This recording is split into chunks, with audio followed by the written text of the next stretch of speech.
Alors je vais vous montrer un outil intéressant qui est l'outil assouplir ou rigidifier un sous-ensemble. Pour ça je vais faire la démonstration dans la bielle. Dans la bielle, pour assembler le chapeau avec le corps principal, on a besoin d'un système vis-écrou, c'est-à-dire un boulon.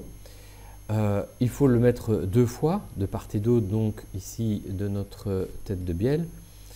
On pourrait tout à fait bien imaginer assembler dans un premier temps l'écrou et la vis dans ce qu'on appellera un sous-ensemble. Donc c'est ce que je vais faire devant vous. J'ai déjà entamé un petit peu mon travail. Voilà donc mon écrou, voilà ma vis. Ce sont donc deux pièces. Vous voyez que j'ai numéroté de manière spéciale sous-ensemble. Sous-ensemble numéro 1 appartenant à l'assemblage numéro 2 et je l'appelais vis-écrou inter. Je vais donc faire mon assemblage, c'est-à-dire que je vais définir les degrés de liberté à restreindre. Dans ce cas-ci, ce qui est restreint, c'est une coïncidence entre l'axe principal de notre vis et l'axe principal de l'écrou. Je vais directement l'assembler donc, et je vais le mettre dans une position, évidemment peu probable dans un premier temps. L'écrou, il doit de toute façon être dans cette zone-là.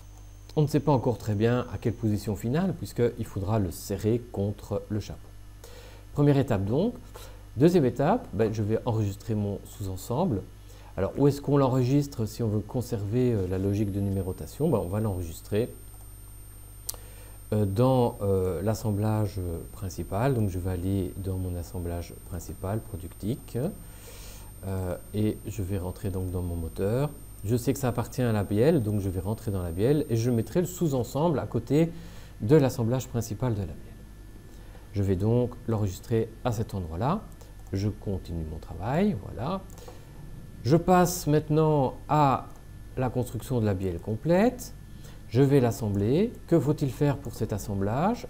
Remarquez en passant que mon sous-ensemble s'est maintenant amélioré. L'écrou est bien vissé sur la vis à la position où je l'ai mise, qui est quelconque.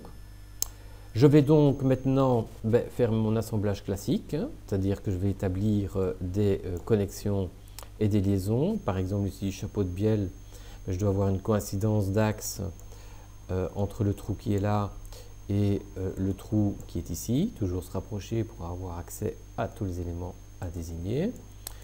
Je vais demander un contact pour qu'il tourne déjà le chapeau dans le bon sens avec l'autre surface, celui du corps. Voilà. Et puis, je vais demander, ça évidemment, ça ne fonctionnera que si les entraxes sont bons, je vais demander de faire coïncider l'axe de l'autre trou avec l'autre trou du corps de bielle. Si c'est les mêmes distances, normalement, en mettant à jour, il arrive à le positionner. S'il y a une erreur qui survient, c'est que vous avez mal réglé les entraxes. Ensuite, je vais glisser dedans mon système de boulons. Donc je vais mettre le sous-ensemble, je prends l'axe de la vis que je vais faire coïncider évidemment avec par exemple l'axe du corps, voilà. Je sais déjà qu'il y a un contact entre la tête du corps, ici cette face-là, et la tête de vis, c'est cette face-là qui coïncide et qui est même en contact. Le fait de mettre contact va obliger d'orienter convenablement la vis. Je vais donc mettre à jour. Voilà. Donc maintenant, ma vis est positionnée sur le corps de notre bielle. Il y a juste un problème, c'est que normalement, l'écrou doit coller contre la surface du chapeau. Alors, si vous essayez d'imposer un contact ou une coïncidence entre ce chapeau et cet écrou, mise à jour, il va vous signifier que c'est incompatible avec le sous-ensemble. Donc le sous-ensemble, en fait, n'a aucun degré de liberté. Bon, en réalité, ce n'est pas le cas. On sait, nous, qu'il y a un degré de liberté puisqu'on a juste mis une coïncidence. Comment faire pour que ce degré de liberté soit exploitable, pour bouger maintenant notre écrou? Eh bien, on va demander de assouplir ce sous-ensemble pour lui permettre d'exploiter ces degrés de liberté. Je l'assouplis, donc je dois désigner le sous-ensemble à assouplir. Si maintenant je redemande un contact Je vais voir si j'ai bien annulé l'autre surface. Ah, je peux la mettre déjà à jour, donc pas la peine de le faire. On va essayer. Je mets à jour, voilà. Comme j'ai assoupli, maintenant il veut bien mettre en œuvre le contact surfacique. Bien, alors pour rappel, comment on va instaurer un second sous-ensemble? Très rapidement, on peut le faire. Il suffit de désigner l'élément, le copier, demander de le recoller sur l'assemblage. Donc je désigne l'entête de l'assemblage, je fais un coller et vous voyez que le sous-ensemble réapparaît une seconde fois dans mon arborescence ici.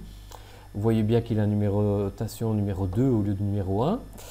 Où est-il? Il est au même endroit que l'ancien sous-ensemble, donc il va falloir simplement le déplacer pour l'entreapercevoir. Voilà qui est fait.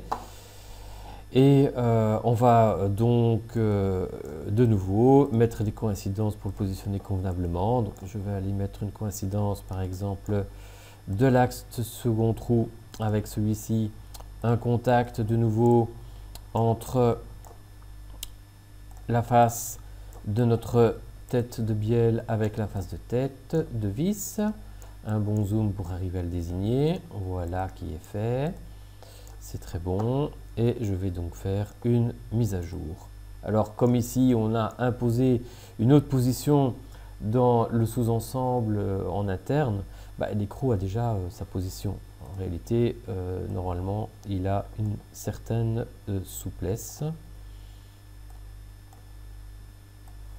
Voilà, donc je vais quand même m'assurer qu'une contrainte le bloque. Je vais donc le demander également un contact pour cet écrou-là. Sinon, il risque d'être libre. Voilà, mis à jour. Les deux sous-ensembles sont rigides puisque en fait, on a fait un copier-coller, donc la rigidité ou la souplesse plutôt a été conservée.